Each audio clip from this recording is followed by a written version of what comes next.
ቤት ውስጥ የነበረው አስቤዛ አልቋል። ልገዛ አልወጣ ነበር እና ስራ ከሌለህ በመኪና እንድታደርሰኝ ነበር። አስቸኳይ ቀጠሮ ስላለኝ ልወጣ ነው።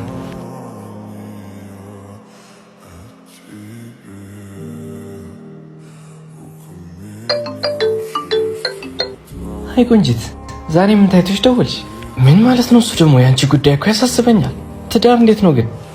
ተይኝ እባክሽ፣ እኔ ራሴ ግራ ገብቶኛል። ለእኔ ምንም አያስብም፣ ለራሱ ብቻ ነው ጊዜ የሚሰጠው። አይዞሽ፣ በጊዜ ሂደት ነገሮች ይስተካከላሉ።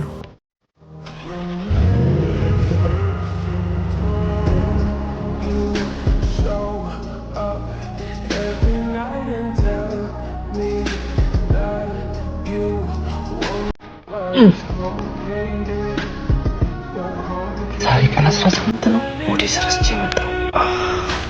ምን ነው ሱቅ ሂጅ መምጣት አለብኝ።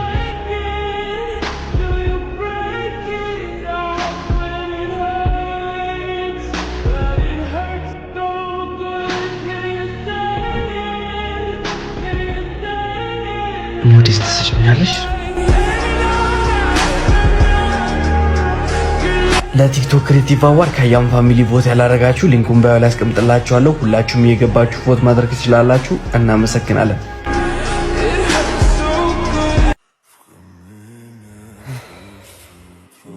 የኔ ልጅ አቅም እየተዳከመ ነው። እዛ አካባቢ ትንሽ የምንጫለች፣ ከዛ ውሃ ይዘልኝ ነው። እሺ ምንድን ነው? ለምንድን ነው እዚህ ጋር ልብሳቸው የሚያጥቡት? በእነሱ ምክንያት ውሃ በሙሉ ተበከለ። በጭራሽ ውሃም አይጠጣም። አባዬ ይቅርብ። ሰዎች በሙሉ ልብሳቸውን እሱ ሊያጥበው ውሃውን ቆሻሻ አድርገውታል። ውሃም አይመስልም። ችግር የለው። የተወሰደ እዚህ አካባቢ ረፍት እናድርግ። ሄድና ከቀደሙ ምንጭ ውሃውን ቀርተና። አባዬ እንኳን ውሃውን ለመጠጣት ለመታጠብም አይሆንም። እንዳለ እኮ ነው ያቆሸሹት። እንዳልኩ አድርግ። ጥሩ እንዴ? እንዴት ነው አሁን እንደዚህ ሊነጻ ይቻላል? ይኸው አባቴ ተመለከትክ? የትዕግስትን ኃይል ማለት አእምሯችንም ልክ እንደዚሁ ናት። የተረበሸ የተጨነቀ ጊዜ በቶሎ ውሳኔ ከመወሰን ይልቅ ትንሽ የተወሰነ ጊዜና መታገስ ያስፈልጋታል።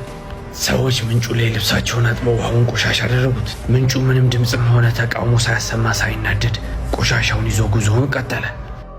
አሁን ግን ተመልከት፣ በመታገስ ውስጥ ምንጩም ሆነ እኛ ያገኘነውን ውጤት። ህይወትም ልክ እንደዚሁ ናት። ቶሎ ከመበሳጨትና ከመናደድ ይልቅ ትንሽ በመታገስ ወርቅ ማንሳት የተሻለ ነው።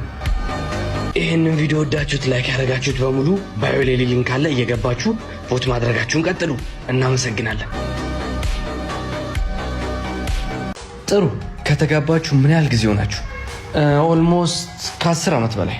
እሺ፣ ስልካችሁን ብትቀያየሩ አንዴ ደስ ይለኛል። አሁን አዎ፣ ችግር የለውም። በያ አሁን ውስጥ ያለው ነገር ሁሉ ማየት ትችላላችሁ። ማን ይላስ? የሥራ ባልደረባዬ ጓደኛዬ ነው። ሲታይ ግን እንደዛ አይመስልም። ምናልባት መደወል ሳይኖርብህ አይቀርም። እባካችሁ ስልኬ ልትመልሱልኝ ትችላላችሁ? ትንሽ ደቂቃ አብቅቷል። ቆይ እንደዛ አሁንስ ደስ አለ? ለምኑ? የ10 ዓመት ትዳራችን እኮ ያበላሸው አንቺ ነሽ። የ10 ዓመት ትዳራችሁን ያበላሸሽው። መልካም እድል።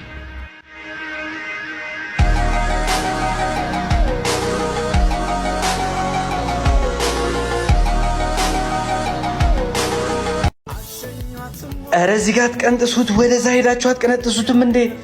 ልጄ የተባባልነው ረስተኸው ነው? ረስቼው አይደለም። ከአባዬ ጋር አንድ ቁም ነገር ይዤ ነው መጣሁ። አባዬ እዚህ ላይ የተዘረዘሩት በሙሉ ጓደኞቼ ናቸውና የደስታዬ ቀን እንደሚቀሩ አልፈልግም። ስለዚህ ሁሉንም የተዘረዘሩትን እንድጠራልኝ ይፈልጋለሁ። አንተ እንዳልከው ይሆናል። ቴንኪው አባዬ። ራትዮ እንዴት አባቱን የተመቹኝ። አንድ ነገር አስታውስ፣ በህይወቱ ስፍር ቁጥር የሌላቸው ሰዎች ካንተ ጋር ይስቃሉ።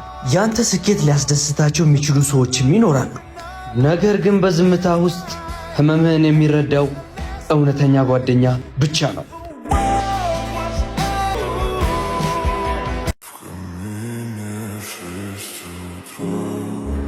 ንጉስም እንዳስተላለፉት ከሆነ በአሁኑ ሰዓት ለማግባት ዝግጁ ነው። ስለዚህም በሀገሪቱ ውስጥ ያላችሁ እንስቶች በሙሉ አመሻሽ ላይ ንጉሱ ላያችሁ ይፈልጋል። ልጄ ምንም አይነት አማራጭ ያለሽ አይመስለኝም። እኛ እንደሆነ ድሃዎች ነን። አባትሽም ከሞተ በኋላ ህይወታችን መስቀልቅሎ ወጥቷል። እኛ ለንጉሱ አንገባም። ለምን ብለን ነው የምንሞክረው? ልጄ ንጉስ እኔ እንደማይመርጠኝ አውቃለሁ። ነገር ግን መሄድ እፈልጋለሁ። ምክንያቱም አይኑን ለማየት ይህ አጋጣሚ በጣም አሪፍ ይመስለኛል። በእሺ አያትሽ ያስቀመጠችው ልብስ አለ፣ እሱን ለብሰሽ ትሄጃለሽ።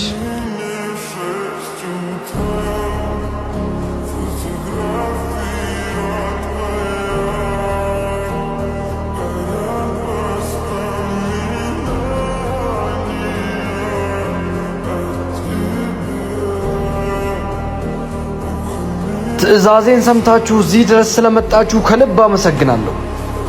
ለእያንዳንዳችሁ አንዲትን የእጽዋት የዘር ፍሬ እሰጣችኋለሁ። ከ2 ወራታትም በኋላ ጥሩ እጽዋትን ያመጣች እንስትን ላገባት ዝግጁ ነኝ።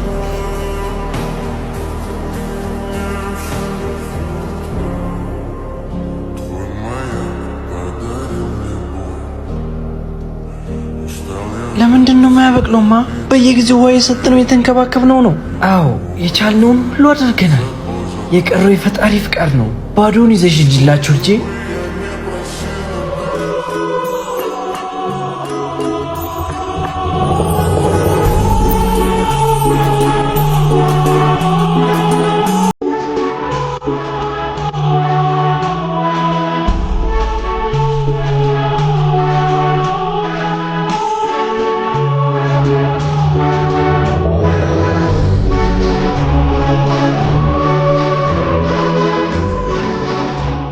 አሁን የትዳር አጋሪን አግኝቻለሁ።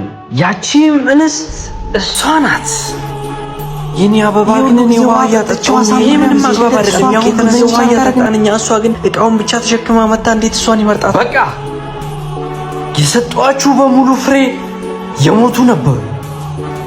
ልብ መቼም ቢሆን እውነታውን አትደብቅም። እሷ የሰጠችኝ የልቧን አበባ ነው።